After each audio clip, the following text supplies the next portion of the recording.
बोला. हा साहेब, देवेंद्र कोठे बोलतोय. हा बुकरा देवेंद्र. हा, सोलापूर महानगरपालिकेच्या प्रभाग 9 मध्ये आधीची सभा चालू आहे. पालकमंत्री महोदय आहेत. एकता नगर, पद्मानगर आणि कर्णिक नगर अशा 3-4 सोसायट्यांचा साहेब B2चा विषय आहे. सरकारी सोसायटी आहेत, अनेक वर्ष राहत आहेत. 30-35 वर्ष झालं विषय मार्गी लागत नाहीये. तुम्ही लक्ष घातलं तर हा विषय मार्गी लागेल सर. कुठल्या नगर आहे? एकता नगर, कर्णिक नगर सोसायटी आहे. रिटायर्ड लोक आहेत सगळे, जवळपास 1900. 2 नगर आहे का 3 नगर आहे? 2 आहेत सर. इकडचे ह्या प्रभागातले 2 नगर आहेत करून.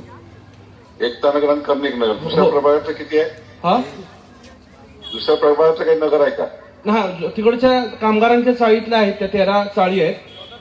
आणि स्वातंत्र्य सैनिक नगर म्हणून इथं. हा, ज्या माईक मध्ये आहे. हो साहेब, आहे. माईक चालू आहे, स्पीकर चालू आहे सर. या ठिकाणी उपस्थित आपले पालकमंत्री जयकुमार गोरेजी, आपले आमदार देवेंद्र कोठेजी, या ठिकाणी उपस्थित व्यासपीठावरील सर्व सन्माननीय पदाधिकारी, सर्व मान्यवर, उपस्थित बंधू भगिनी.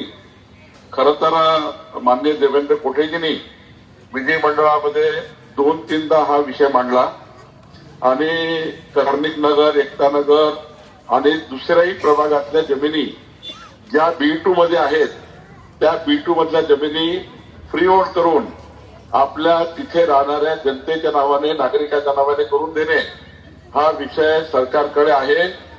मी राज्याचा महसूल मंत्री म्हणून आपल्याला वचन देतो की मी मंत्रिमंडळासमोर जाऊन या सर्व जमिनी तिथल्या नागरिकाच्या नावाने करून देण्याची योजना तयार करीन आणि आपल्या सर्व जमिनी फ्री होल्ड करून आपल्या नावाने करून देण्याची योजना मी तातडीने करतो आहे.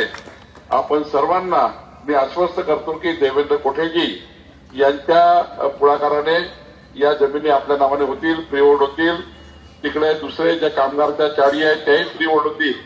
जसं आम्ही वर्ध्यामध्ये रामनगर केलं, परवा राजुरा केलं, त्याचप्रमाणे सोलापूरमध्ये सुद्धा या संपूर्ण जमिनी आपल्या नावाने करून देण्याची कारवाई राज्याचा महसूल मंत्री म्हणून मी करेन.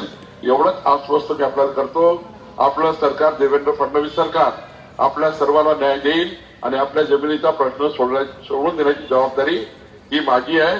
आपण सर्वांनी कमळ चिन्हाला मतदान करून सर्वांना विजयी करावं अशी विनंती मी आपल्याला करतो.